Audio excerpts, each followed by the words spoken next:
Bismillahirrahmanirrahim. Alhamdulillahi rabbil alamin. Wassalatu wassalamu ala Rasulillah wa ala alihi wa sahbihi wa man tabi'ahum bi ihsanin ila middin wa ba'd. فنواصل كتاب البيان الأوحد في توحيد الله الأحد. فآخر المبحث الذي أخذناه المبحث التاسع. Pembahasan terakhir ada pada pembahasan ke-9 tentang kaidah man ja'ala syai'an sababa la syar'iyyan wa la qadran faqad asyraka billah.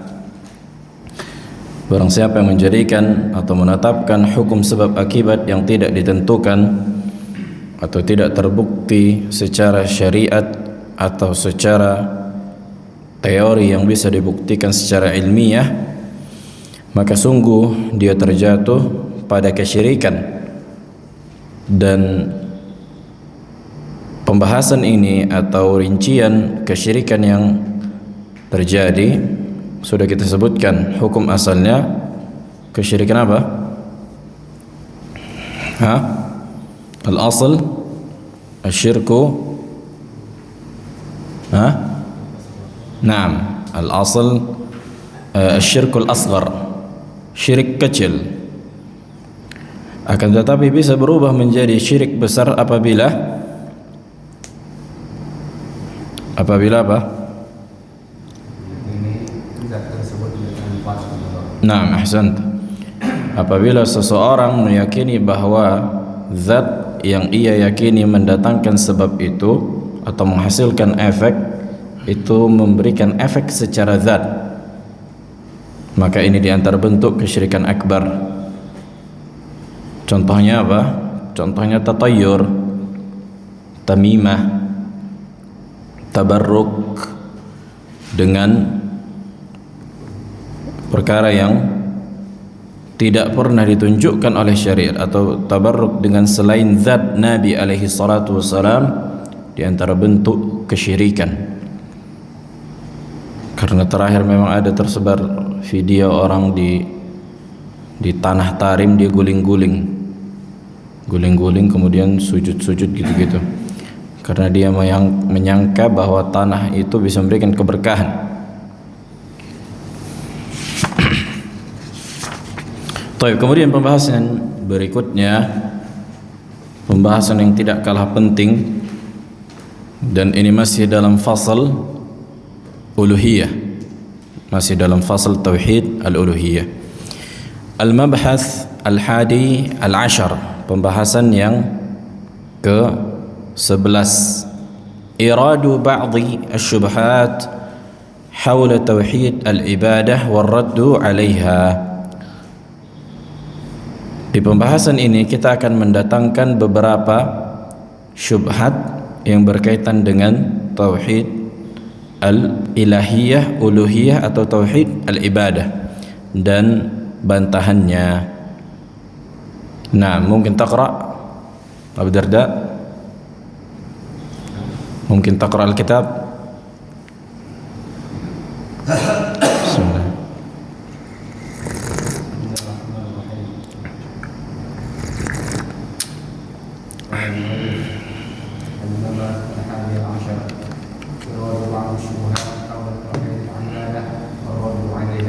Kevin, mikrofon.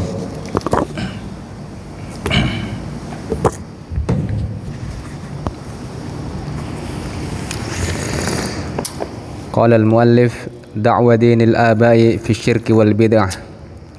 قال الله سبحانه وتعالى عن المشركين في آيات كثيرة: وإذا قيل لهم اتبعوا ما أنزل الله قالوا بل نتبع ما ألفينا عليه آباءنا أولو كان آباؤهم لا يعقلون شيئا ولا يهتدون.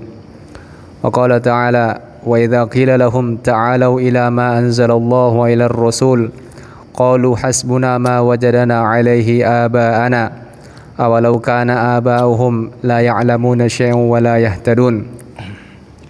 وقال تعالى: وإذا فعلوا فاحشة قالوا وجدنا عليها آباءنا والله أمرنا بها قل إن الله لا يأمر بالفحشاء أتقولون على الله ما لا تعلمون وقال تعالى قالوا أجئتنا لتلفتنا عما وجدنا عليه آباءنا وتكون لكما الكبرياء في الأرض وما نحن لكما بمؤمنين وقال تعالى قالوا وجدنا آباءنا لها عابدين وقال تعالى قالوا بل وجدنا آباءنا كذلك يفعلون وقال تعالى وإذا قيل لهم اتبعوا ما أنزل الله قالوا بل نتبع ما وجدنا عليه آباءنا أولو كان الشيطان يدعوهم إلى عذاب السعير وقال تعالى بل قالوا إنا وجدنا آباءنا على أمة وإنا على آثارهم مهتدون وقال تعالى وكذلك ما أرسلنا من قبلك في قرية من نذير إلا قال مترفوها إنا وجدنا آباءنا على أمة وإنا على آثارهم مقتدون. نعم أحسنت بارك الله فيك. قال المؤلف غفر الله له ولوالديه ولسائر المسلمين, tuduhan atau dakwaan, fad-da'wa dakwah atau klaim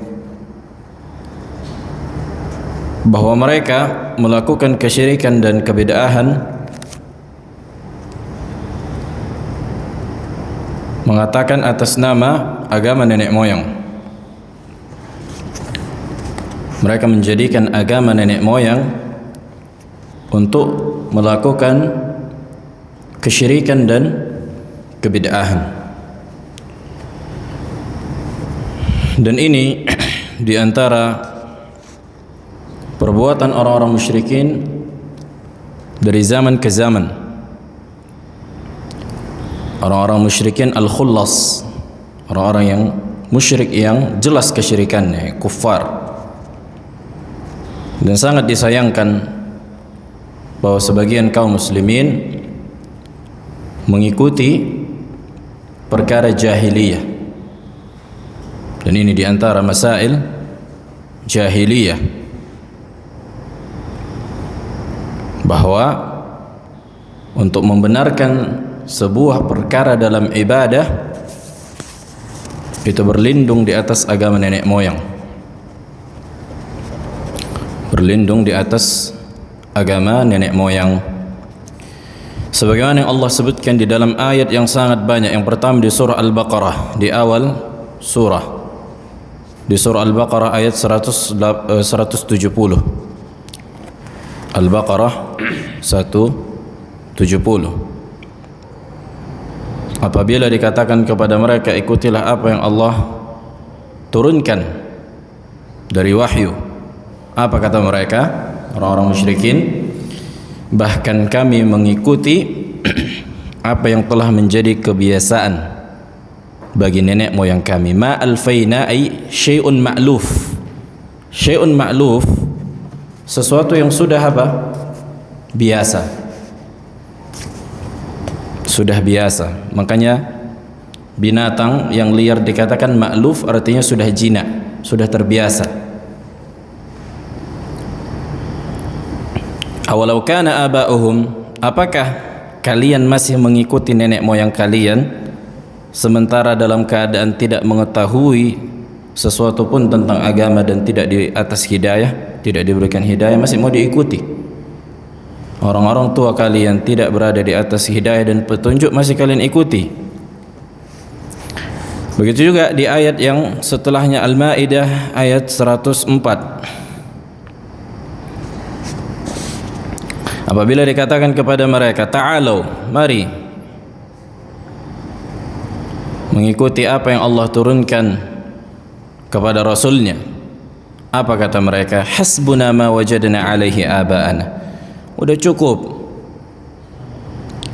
kami sudah mencukupkan atas apa yang kami dapatkan dari apa yang menjadi kebiasaan nenek moyang kami.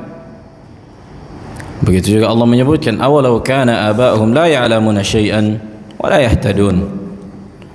Kemudian di surah Al-A'raf ayat 28, wa idza fa'alu fahishatan kalau mereka orang-orang musyrikin melakukan perbuatan fahisyah, qalu wajadna 'alaiha aba'ana wallahu amrana biha. Mereka berkata, kami mendapatkan nenek-nenek moyang kami melakukan perkara itu, bahkan Allah yang memerintahkan perkara itu. Dan sebagaimana disebutkan ahlu tafsir bahwa sebagian kaum musyrikin ketika tawaf itu dengan cara bertelanjang. Kanu yatufuna uryanan. Kenapa? Karena mereka menganggap pakaian yang mereka pakai itu mengandung dosa atau memiliki atau mengandung harta yang haram. Kemudian mereka apa? Niat mereka lihat. Niat mereka baik enggak? Subhanallah, baik kan? Orang-orang musyrikin saking baiknya niat mereka, mereka tawaf dengan cara apa? Telanjang. Kenapa? Saking enggak maunya mereka ada perkara yang haram. Ada perkara yang haram pada ibadah tawaf. Dan orang-orang musyrikin dikenal dengan mengagungkan Ka'bah, dan mereka membangun Ka'bah dengan harta yang halal. Yang menjadi muskilah, mereka mengatakan bahwa apa yang dilakukan nenek-nenek moyang ini dengan cara tawaf bertelanjang ini diantara bagian agama dan Allah yang memerintahkan. Ada syubhat diantara mereka juga atau keyakinan bahwa yang dilakukan nenek moyang kami juga bagian dari agama, persis sebagaimana sebagian manusia di zaman sekarang. Atau kami dulu begininya, karena mereka mungkin menganggap atau mereka juga di atas sunnah. Karena mereka menganggap atau mereka, kakek-kakek mereka ketika melakukan kebid'ahan itu mereka menganggap di atas sunnah. Akan tetapi perlu dibuktikan. Yang menjadi patokan adalah pembuktian. Bagaimana? Dengan mendatangkan hujjah dan dalil. Kemudian di surah Yunus ayat 78,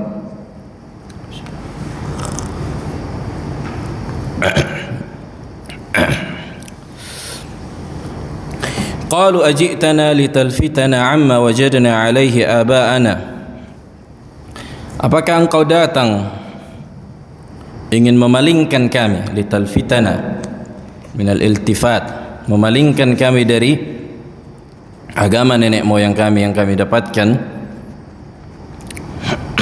sehingga engkau menjadi orang-orang yang sombong di muka bumi ini. Lihat bahwa meninggalkan agama nenek moyang dianggap sebuah kesombongan. Meninggalkan agama nenek moyang dianggap sebuah kesombongan. Begitu juga Allah menyebutkan di surah Al-Anbiya ayat 53, qala wajadna aba'ana laha abidin. Ketika mereka menyembah berhala, mereka mengatakan kami dapatkan nenek moyang kami itu menyembah berhala. Begitu juga di surah Luqman ayat 21, ayat yang semisal atau semakna dengan surah Al-Baqarah yang kita sebutkan. Begitu juga di surah Az-Zukhruf ayat 22. Kemudian di surah Zukhruf juga 23, 22, 23. Nah, واصل. قال المؤلف ففي هذه الآيات الكثيرة ذكر الله شبهة المشركين في تبرير شركهم أنهم يتحاجون بدين آبائهم يحتجون بدين آبائهم فأبطل الله هذه الحجة بأنه لا ينفعهم دين آبائهم إذا كان مخالفا لدين الله والرسل، ولأن العبرة بما شرع الله تعالى وليس دين الآباء إذا كان مخالفا لدين الله تعالى. Ahsant. Maka di ayat yang banyak yang kita sebutkan tadi, Allah Jalla wa'ala menyebutkan di antara syubhat orang-orang musyrikin untuk membenarkan kesyirikan mereka, bahwa mereka menjadikan agama nenek moyang sebagai tameng, dan Allah menghancurkan tameng itu dan agama nenek moyang mereka tidak memberikan manfaat apapun kepada mereka apabila menyelisihi agama Allah dan Rasulnya. Dan yang menjadi patokan adalah apa yang Allah syariatkan, bukan apa yang menjadi kebiasaan nenek moyang, yang dimana kebiasaan nenek moyang tersebut menyelisihi agama Allah. Nah, واصل.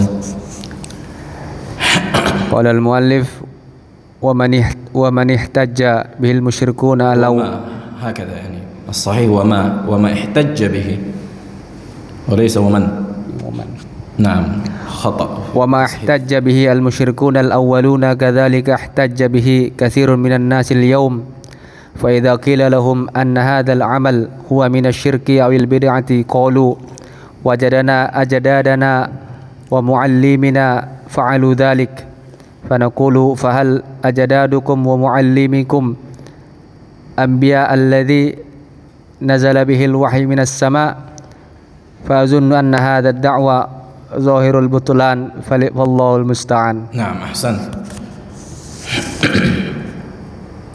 Maka apa yang dilakukan oleh orang-orang musyrikun di zaman dahulu dengan menjadikan agama nenek moyang sebagai tameng untuk melakukan sebuah kesyirikan atau kebid'ahan, itu pula lah yang diikuti sebagian manusia di zaman sekarang. Apabila dikatakan kepadanya, amalanmu yang kau kerjakan ini diantara kesyirikan atau kebid'ahan, maka mereka mengatakan apa? Beginilah kami dapatkan nenek-nenek moyang kami dan orang-orang yang mengajarkan kami. Nah, maka kita katakan, apakah nenek moyang kalian dan orang-orang yang mengajarkan kalian mereka para anbiya yang turun kepada mereka wahyu dari langit? Maka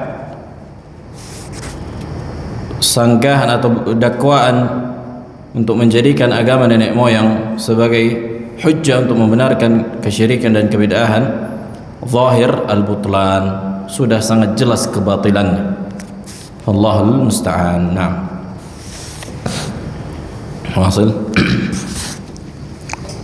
قال المؤلف فتنة الوهابية على دعوة التوحيد من أكثر ما يشوش به على دعوة أهل التوحيد هو فتنة الوهابية، لكن لا يضر أهلها بشيء من خردل، إنما هو مجرد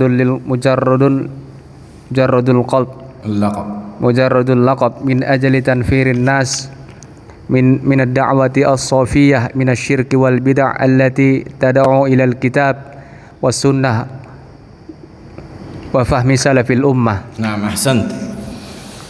Kemudian di antara syubhat yang didengungkan sebagian manusia di zaman sekarang, khususnya dari kalangan kuburiyun, adalah fitnah Wahabi. Fitnah Wahabi atas orang-orang yang mendakwahkan tauhid. Sebagaimana dikatakan penulis, bahwa di antara perkara yang banyak didengungkan sekarang yang membuat tashwish, membuat kerancuan atau mengganggu dakwah ahli tauhid dengan menyebutkan fitnah Wahabi. Akan tetapi itu tidak bisa memudaratkan orang-orang yang berada di atas tauhid, walaupun hanya separtikel terkecil, karena hanya sebatas apa? Sebatas julukan, sebatas julukan untuk menjauhkan manusia. Bukankah Nabi SAW juga dijuluki dengan julukan-julukan yang buruk, diantaranya penyihir atau seorang yang majnun? Nah, maka konsep itu akan terjadi juga bagi orang-orang yang mendakwakan tauhid, atau ujian yang dirasakan Nabi SAW juga akan dirasakan orang-orang yang mendakwakan tauhid, walaupun ujian bagi Nabi SAW itu lebih berat tentunya dibandingkan orang-orang di zaman sekarang yang tidak sampai sebagaimana Nabi dan para orang-orang saleh. Asyaddun nasi bala'an al-anbiya. kama qala alaihi salatu wassalam. Nah,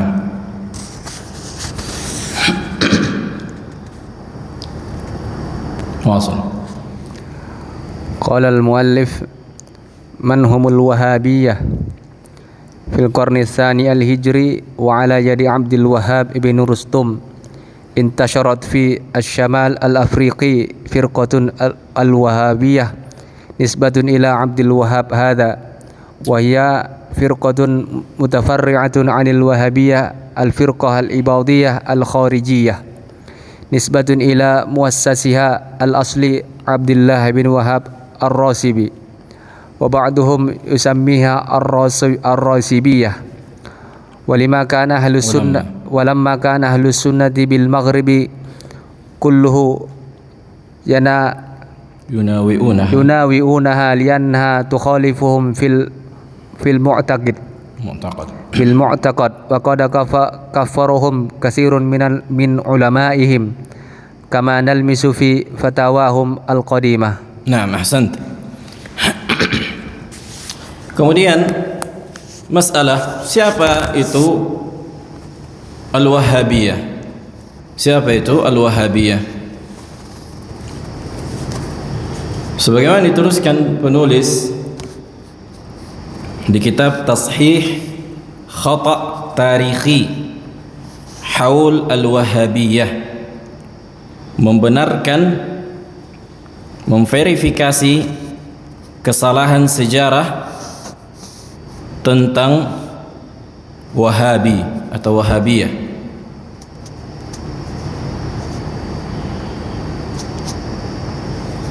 Yang ditulis oleh Muhammad Syuair. Sebagaimana disebutkan bahwa di kurun kedua dari tahun Hijriyah, bahwa ada seseorang yang bernama Abdul Wahhab ibn Rustum. Abdul Wahhab bin Rustum, yang dimana dia memang tokoh agama yang memiliki pemahaman Khawarij. Yang memiliki pemahaman apa? Khawarij di Asyamal Al-Afriqi.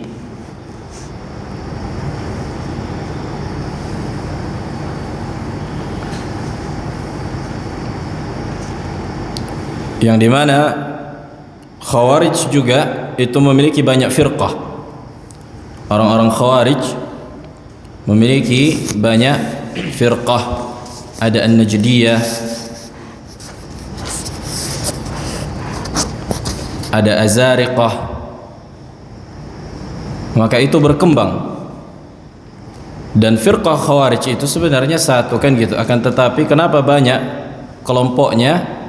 Maka menyandarkan kelompoknya ini sesuai ke orang yang membesarkan dan mengembangkannya. Sama seperti firqah Jahmiyah, disandarkan kepada Jahm ibn Safwan, walaupun sebenarnya muassis pemahaman itu, pendirinya adalah Al-Ja'ad ibn Dirham. Al-Ja'ad ibn Dirham, copy paste-nya aja sebenarnya. Nah, sebagaimana ini juga yang diantara mengembangkan pemahaman Khawarij ini Abdul Wahhab Ar-Rasibi, Abdullah ibn Wahhab Ar-Rasibi. Adapun Khawarij yang sekarang, sebagaimana yang katakan para ulama, Al-Khawarij Al-Mu'asirah, di antara Ikhwanul Muslimin. Ikhwan Al-Muslimin seperti Sayyid Qutb, seperti Sayyid Qutb, Al-Qutbiyun. Begitu juga Muhammad ibn Surur Zainal Abidin, firqah Sururiyah. Ini di antara pemahaman Khawarij.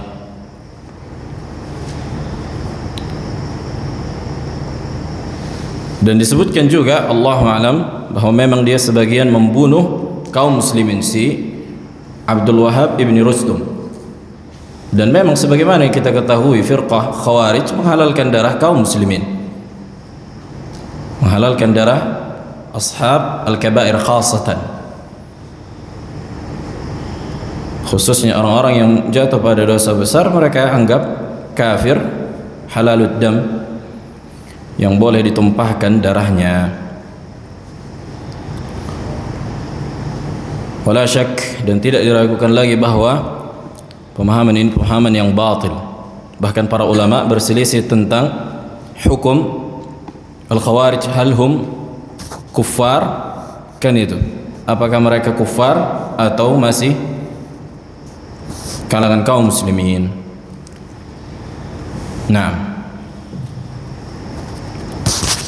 wasil. قال المؤلف ما علاقتهم بالشيخ محمد بن عبد الوهاب التميمي ليس أي علاقة بين الفرقة الوهابية الخارجية في القرن الثاني الهجري بدعوة شيخ محمد التميمي رحمه الله، لأنه ولد في القرن الثاني عشر لا تاريخيا ولا عقديا، لأن دعوة الشيخ Muhammad bin At-Tamimi qamat 'ala al-kitab wa sunnah wa fahmi salafil ummah. Naam, ahsan. Kemudian apa hubungan orang-orang yang disebutkan di antara tokoh Khawarij ini dengan Syekh Muhammad bin Abdul Wahhab At-Tamimi rahmatullahi taala alaih? Maka kita katakan tidak ada hubungan apapun antara dakwah Syekh Muhammad bin Abdul Wahhab dengan orang-orang yang sebelumnya di kurun kedua itu dijuluki sebagai Wahabi, tidak secara sejarah atau tidak secara akidah, karena yang satu Khawarij, yang satu Sunni. Yang satu Khawarij yakni Abdul Wahhab ibn Rustum, dan Syekh Muhammad rahimahullah At-Tamimi adalah Sunni.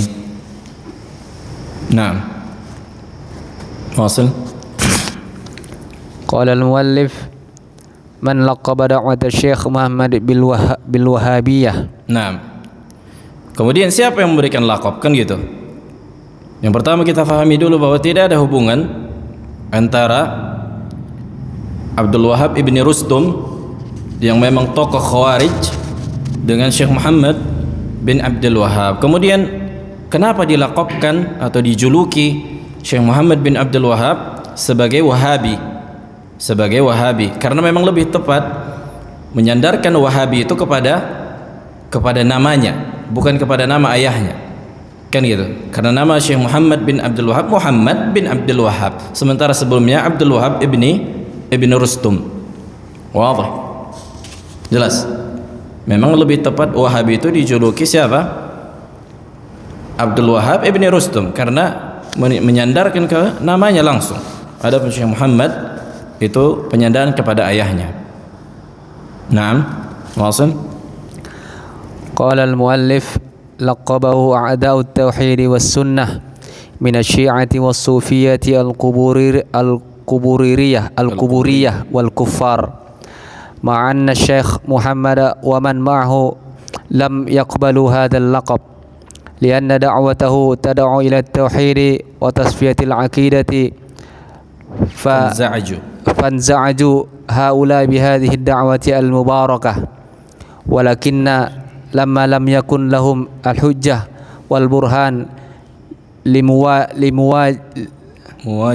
لمواجهة دعوة الشيخ صاروا يتمسكون بأي طريقة لتنفير الناس من هذه الدعوة التوحيدية حتى بيدعف من بيت العنكبوت، فلقبوها بالوهابية الخارجية التي كان في القرن الثاني لموافقة اسم أبي الشيخ باسم عبد الوهاب ابن رستم. Nah, ahsant. Kemudian siapa yang memberikan julukan Wahabi atas dakwah Syekh Muhammad ibn Abdul Wahhab At-Tamimi An-Najdi rahimahullah? Maka memang dikenal yang memberikan laqab tersebut adalah musuh-musuh dakwah tauhid dari kalangan Syiah dan Sufiyah dan Quburiyah. Itu satu paket sebenarnya. Karena mereka merasa terganggu dengan dakwah Syekh Muhammad yang menghancurkan dakwah mereka yang mengajak pada kesyirikan. Karena dakwah Syekh Muhammad bin Abdul Wahhab memurnikan tauhid, memurnikan akidah, menghancurkan berhala, menghancurkan kuburan-kuburan yang dibangun sebagaimana perintah Nabi alaihi salatu wassalam. Maka mereka merasa terganggu. Makanya sampai menjadikan laqab ini sebagai tameng mereka untuk membenarkan dakwah mereka. Dan ini diantara hujjah orang yang paling lemah, hanya sebatas mengatakan kau Wahabi, udah. Terus kenapa kalau aku Wahabi? Akan datang nanti bantahan yang lebih kuat atau lebih menarik dari ini. Nah, afwan, satu lagi. Kemudian karena nama ayah Syekh Muhammad bin Abdul Wahhab kan Abdul Wahhab sama dengan Abdul Wahhab ibni Rustum, maka kata mereka ini Wahabi juga. Kata mereka Wahabi. Nah, قال المؤلف فمن خلال هذه المعلومات يتبين لنا بطلان هذه الدعوة الوهابية وأنها الدعوة الوهمية لا حقيقة لها. ومن العجيب من هؤلاء أعداء التوحيد أن بعضهم لقب كل من دعا إلى التوحيد بالوهابي حتى شيخ الإسلام ابن تيمية الذي ولد في القرن السابع الهجري. هذا يدل على الفجور في الخصومة. Nah, ahsan. Maka dari maklumat yang kita sampaikan, data yang kita sebutkan dari sejarah,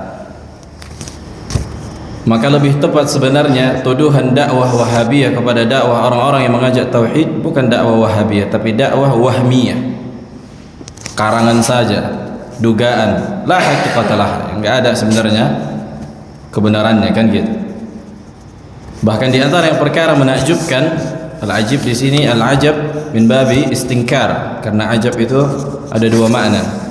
Ajab maknanya takjub yang sifatnya istihsan, bagus. Ada takjub yang sifatnya istinkar, sifatnya istinkar, mengingkari, tapi merasa ajaib atau dikeluar dari kebiasaan, kan gitu. Khuruju syai'an nadhairihi, hukum asal ajab dari dalam bahasa Arab. Sampai mereka menjuluki Syekhul Islam Ibn Taimiyah rahimahullah sebagai Wahabi. Yang ajibnya, Syekhul Islam Ibn Taimiyah di kurun ke-7 itu dilaqabi dengan Wahabi. Kalau yang mereka maksud dengan Wahabi maksudnya Syekh Muhammad bin Abdul Wahhab, bagaimana mungkin seseorang dijuluki dengan orang yang belum lahir? Ya kan? Karena Syekh Muhammad kan di 1100-an, sementara Syekhul Islam Taimiyah kurun ke-6 dan 7. Bagaimana mungkin seseorang disandarkan kepada orang yang belum lahir? Kalau yang mereka maksud Syekh Muhammad bin Abdul Wahhab At-Tamimi, kecuali mereka maksud Abdul Wahhab ibn Rustum, kecuali yang mereka maksud dengan Wahabinya versi Syekhul Islam adalah Abdul Wahhab ibn Rustum. Nah, maka ini menunjukkan al-fujur fil khusumah. Maka yang disebutkan di antara alamatun nifaq, idza khasama fajar, dan di antara tanda kemunafikan apabila terjadi perseteruan muncul al-fujur. Al-fujur di antara al-kadzib, kedustaan. Walaupun kita nggak suka atau ada permasalahan kita sama orang, maka nggak boleh, tidak dihalalkan bagi kita untuk memfitnah, dalam istilah Indonesia ini membuat tuduhan batil. Nah, hasil. قال المؤلف فأي ضرر إذا كانت الوهابية مجرد اللقب على من يدعو إلى التوحيد وإخلاص العبادة لله تعالى ولازم من هذا اللقب أن يكون الرسل والأنبياء والصحابة والأئمة كلهم من الوهابية كما قال الشاعر من باب تبكيت الخصم. Nah, ahsant. Kemudian kalau kita perhatikan apa mudaratnya, ya kan? Sekiranya tuduhan Wahabi itu cuma hanya sebatas julukan, engkau Wahabi, engkau ini, engkau itu, bagi orang yang apa? Mendakwakan tauhid dan mengikhlaskan ibadah. Dan konsekuensi tuduhan itu apabila yang kalian maksud dengan Wahabi, siapa itu Wahabi? Yani orang-orang yang mengajak kepada tauhid, berarti konsekuensinya para anbiya, para rasul, para sahabat dan para a'imah semuanya Wahabi dong. Ya kan? Kalau itu yang kalian maksud dengan Wahabi, siapa? Yang melarang dari meminta-minta ke kuburan. Yang melarang apa? Kuburan dibangun. Yang melarang kebid'ahan. Semua ini perintah Nabi SAW. Berarti kalian maksud Wahabi bukan apa? Bukan Muhammad bin Abdul Wahab, akan tapi Muhammad bin Abdullah alaihi salatu wassalam. Nah, sebagaimana yang dikatakan syair dalam rangka tabkit al-khasm, ada istilah munadharah. Tabkit al-khasm membuat lawan berdebat kita diam. Naam, in kana tauhidul ilahi tawahhuban ya rabbi fashhad annani wahhabi. In kana tauhidul ilahi tawahhuban ya Rabb fashhad annani wahhabi. Apabila mentauhidkan Allah itu dianggap sebagai Wahabi, maka ya Rabb saksikan bahwa aku apa? Wahabi. Terus kenapa? Kalau memang yang kalian maksud adalah Wahabi, orang-orang yang mentauhidkan Allah, terus aku Wahabi, terus apa setelah itu? Kan gitu, enggak ada. Al-ibrah bil haqa'iq wa laysa bil alfaz, kan gitu. Hukum yani yang menjadi patokan adalah hakikatnya, bukan julukan, bukan lafaznya. Tapi apa makna Wahabi? Kata mereka adalah orang-orang yang mengajak kepada tauhid. Berarti aku Wahabi, terus setelah itu kalian mau apa? Nah, wa qala ba'dhum adzan. Tafadhal.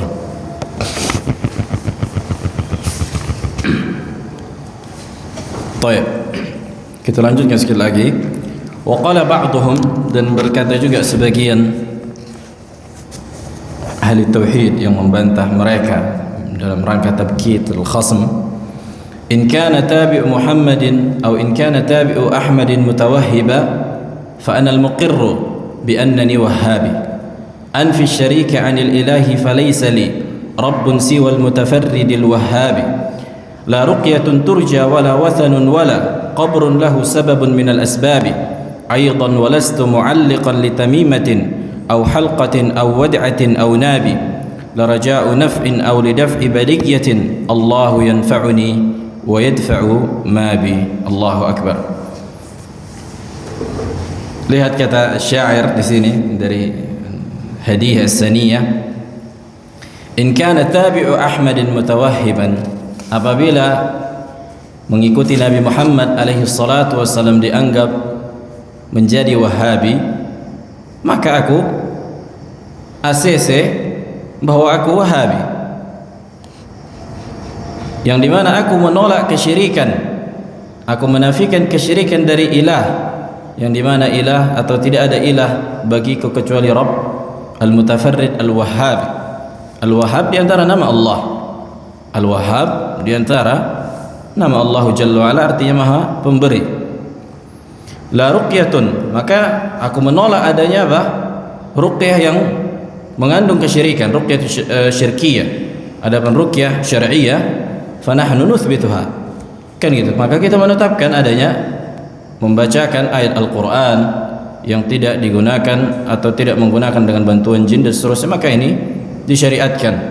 Akan tetapi yang dimaksud dengan ruqyah di sini adalah ruqyah syirkiyah syaitaniyah. La ruqyatun turja wala wathanun, maka tidak juga apa? Wathan. Wal wathan kullu ma ubida min dunillah biduni surah muayyanah. Sebagaimana kata sebagian ahli ilm, wathan itu segala sesuatu yang disembah selain Allah tanpa bentuk tertentu. Berbeda dengan sonam yang segala sesuatu disembah selain Allah memiliki bentuk hewan atau manusia, memiliki bentuk hewan atau manusia. Makanya kata Nabi alaihi salatu wasallam, Allahumma la taj'al qabri wathanan yu'bad. Ya Allah, janganlah engkau biarkan, engkau jadikan kuburanku disembah. Maka Nabi sallallahu alaihi wasallam qabrahu wathanan, kan gitu. Maka Nabi menamakan kuburannya ketika disembah nanti menjadi wathan. Segala sesuatu yang disembah selain Allah dalam atau tidak dalam bentuk apapun.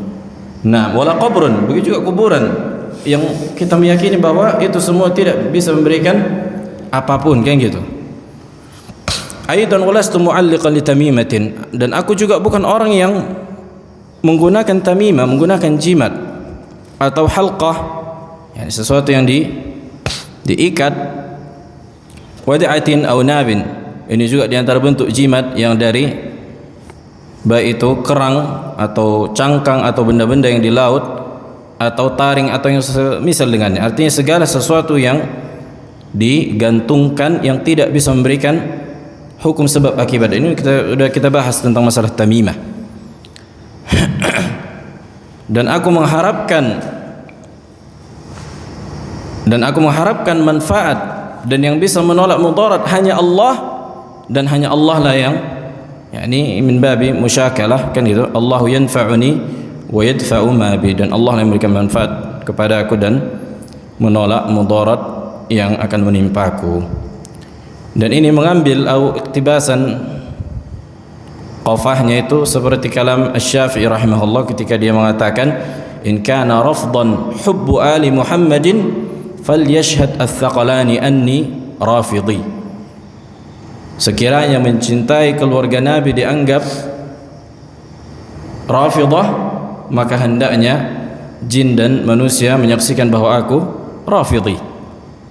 Maksudnya di zaman itu difa'an ala an-nawasib, orang-orang nawasib yang membenci Ahlul Bait Muhammad alaihi salatu wassalam, yang membenci apa? Keluarga Nabi. Kita tidak membenci keluarga Nabi alaihi salatu wassalam, kan gitu. Makanya ini di antara akidah Ahlussunnah. Sering orang-orang yang Habib mengatakan kalian Wahabi membenci keluarga Nabi.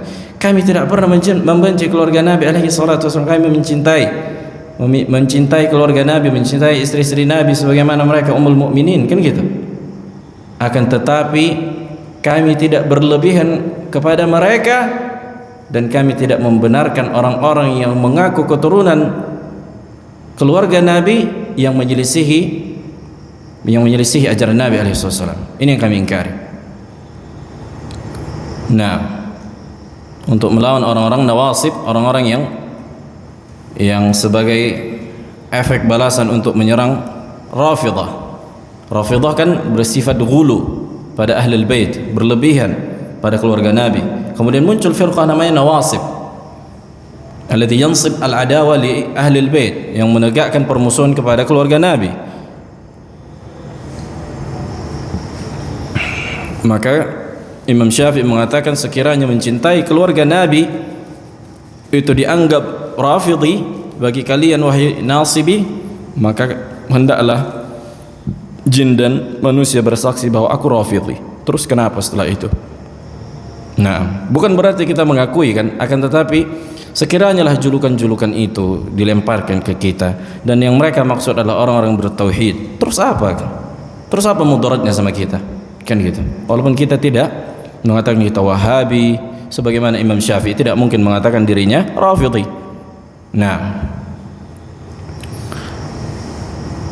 baik, sekarang pembahasan yang cukup detail, ishtirat i'tiqad ar-rububiyyah fi syirkil ibadah. Ini di antara syubhat yang paling banyak didengungkan kuburiyun. Maksud syubhat ini maknanya bahwa ketika seseorang meminta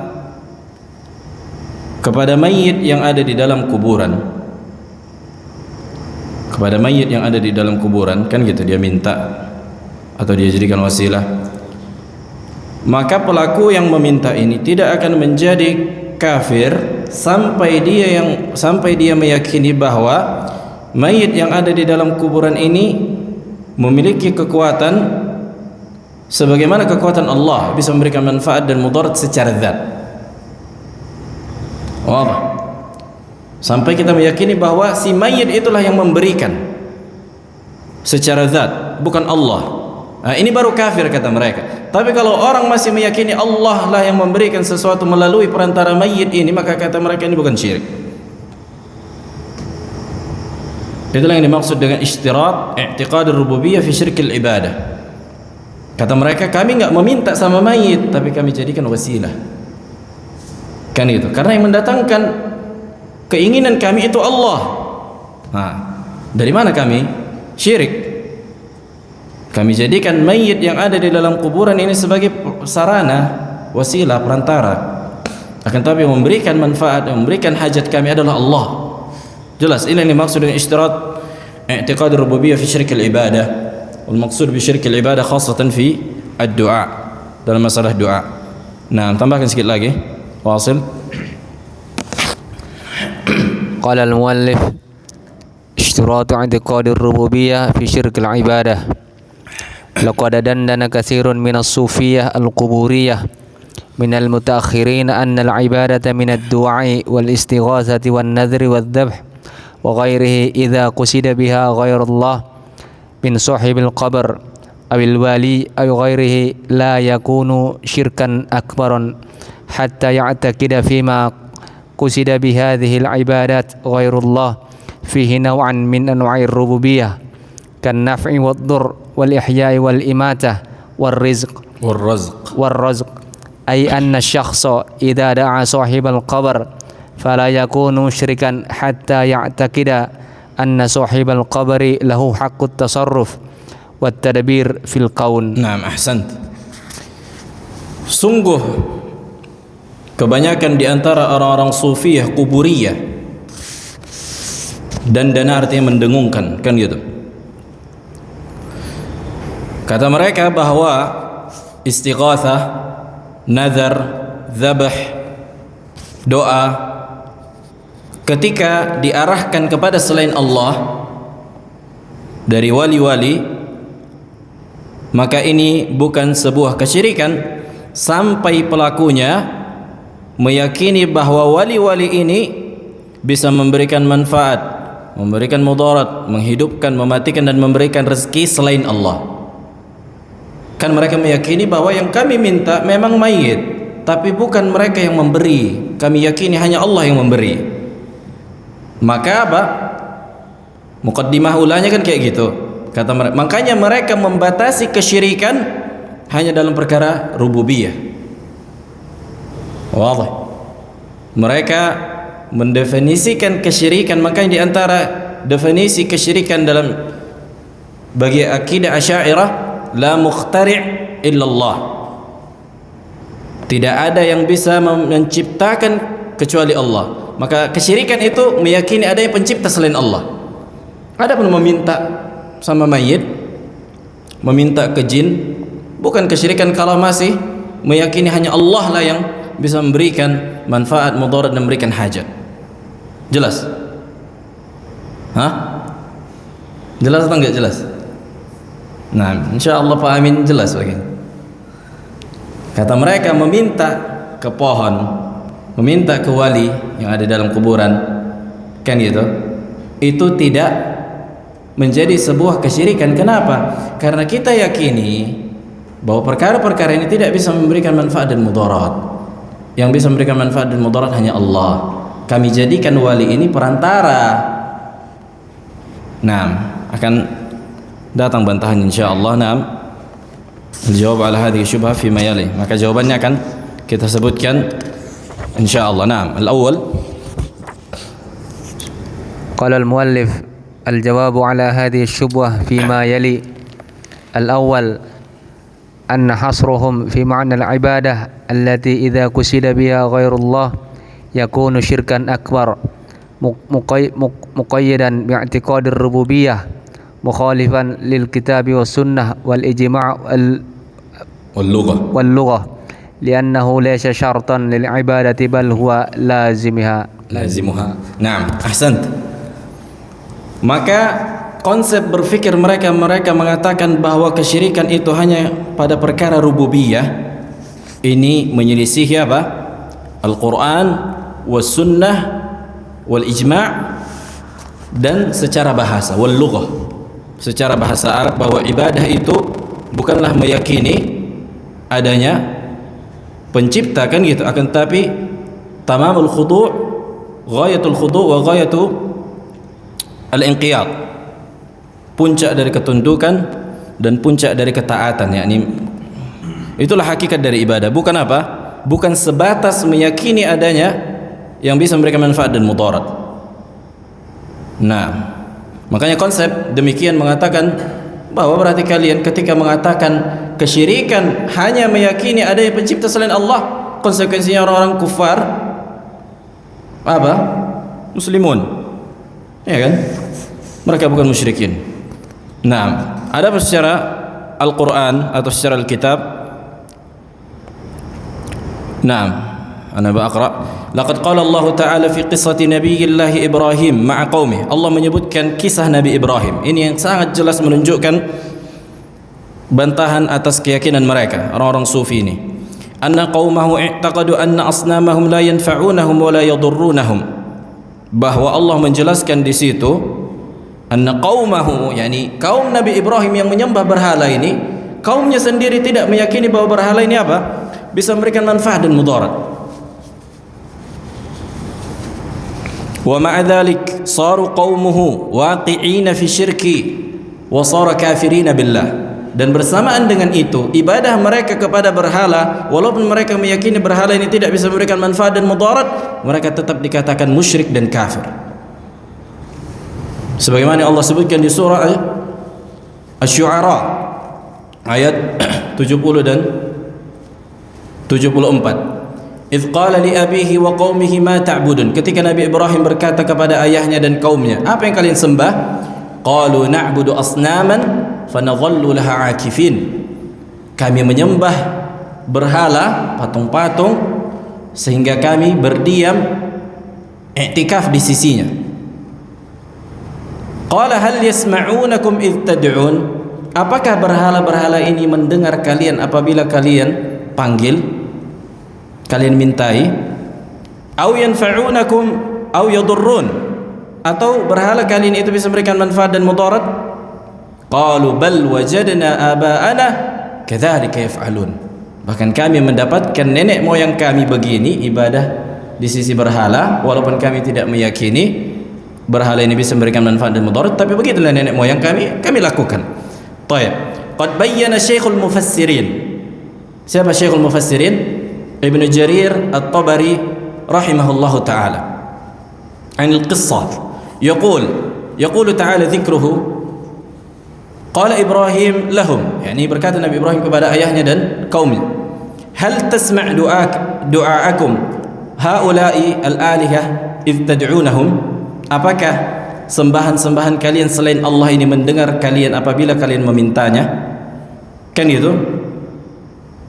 Wa qawluhu aw yanfa'unakum aw yadurrun, ini kalam panjang kemudian dipotong. Yaqulu, maksudnya ayat setelahnya, aw yanfa'unakum aw yadurrun, yaqulu tanfa'ukum hadhihi al-asnam fayarzuqunakum syai'an ala ibadatikuma aw ala ibadatikumuha aw yadurrunakum fayu'aqibunakum ala tarkikum ibadataha bi an yuslibukum amwalakum aw yuhlikukum idza halaktum wa auladukum. Saksi bahasanya qalu bal wajadna aba'ana kadzalika yaf'alun, wa fil kalami matruk istighna bi dilalati ma dzukira amma tarak, wa dzalika jawabuhum Ibrahim an mas'alati iyyah. Artinya di sini katanya, fa kana jawabuhum iyyahu la yasma'unana id da'unahum. Yani seolah-olah kalam muqaddar, kalam yang disembunyikan, seolah-olah mereka, karena ini kalam bahasa Arab kan ada yang disembunyikan karena orang Arab memahami maknanya. Maksudnya jawabannya adalah mereka kaum Nabi Ibrahim alaihissalam dan ayahnya ini kan la yasma'unana idh da'unahum. Naam, mereka berhala-berhala ini tidak mendengar kami kalau kami memintanya. Wala yanfa'unana wala yadurrun, tidak juga memberikan manfaat dan mudarat. Yadullu ala annahum bidzalika ajabuhu qauluhum qalu bal wajadna aba'ana kadzalika yaf'alun, wa dzalika anna bal ruju'un an majhud. Ruju'un, kembalinya dari sesuatu yang diingkari. Ka qaulil qail ma kana kadza bal kadza wa kadza. Bukan seperti ini akan tetapi begini. Iya, kami tidak meyakini bahwa berhala tidak berhala memberikan manfaat. Kami enggak meyakini itu. Kami juga meyakini bahwa memang berhala ini tidak mendengar dan menjawab. Kami juga meyakini bahwa berhala ini tidak berikan mudarat. Akan tetapi kan itu, akan tetapi nenek moyang kami melakukan ini, kami pun melakukannya. Wa ma'na qaulihim wajadna aba'ana kadzalika yaf'alun wajadna min qablina, kami dapatkan nenek moyang kami sebelum itu. Wala yadurrun yadullu ala annahum bidzalika ajabuhu qaulahum min aba'ina ya'budunaha wa ya'kufuna 'alayha li khidmatiha wa ibadatiha fa nahnu naf'alu dzalika iqtida'an bihim wa ittiba'an limanhajihim. Intaha kalamu rahimahullahu ta'ala min tafsir At-Tabari. Jelas bahwa orang-orang musyrikin ketika meminta berhala, mereka bukan meyakini bahwa berhala ini apa? Bisa memberikan manfaat dan mudarat. Lakin hadza laysa 'alal itlaq. Bukan semua orang musyrikin demikian. Hadza labud min tanbih. Bukan semua orang musyrikin demikian. Walaupun sebagian kaum musyrikin memang meyakini konsekuensinya, tidaklah mereka menyembah patung kecuali mereka menjadikan patung ini sebagai alat koneksi atas wali yang sudah mati. Begitu juga orang yang meminta kuburan, tidaklah, bukan dia meminta kuburan begitu saja, tapi alat untuk mengkoneksikan, menghubungkan mereka dengan wali, yang dimana wali itu bisa memberikan mereka manfaat dan mudarat, dan ini lazimnya, konsekuensinya. Nah, dan ini disebutkan para ulama, konsekuensi orang yang beribadah kepada selain Allah, kecuali dia memang ada keyakinannya apa? Bahwa sesuatu yang dia sembah selain Allah bisa memberikan manfaat dan mudarat. Walaupun tidak semua orang demikian, tidak semua orang yang meminta kepada selain Allah meyakini demikian. Akan tetapi ini diantara kasus yang terjadi pada kaum Nabi Ibrahim yang Allah ceritakan, dan sebagaimana dijelaskan Imamu Al-Mufassirin Al-Imam At-Tabari rahimahullahu ta'ala. Nah, fi soal, ada pertanyaan?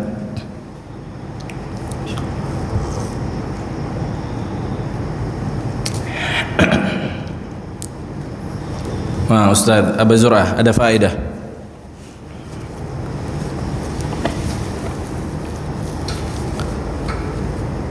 Dan ada masih bantahannya secara dalil sunnah wal ijma' wa al-lughah sayati insyaallah.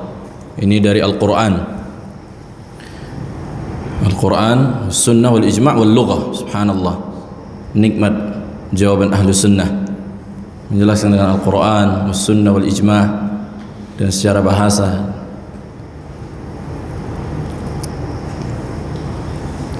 Nah, ada pertanyaan? Pak Amin.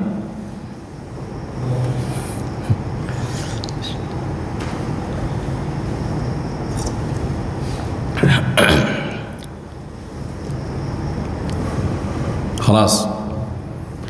Subhanakallah wa bihamdik, asyhadu an la ilaha illa anta, astaghfiruka wa atubu ilaik.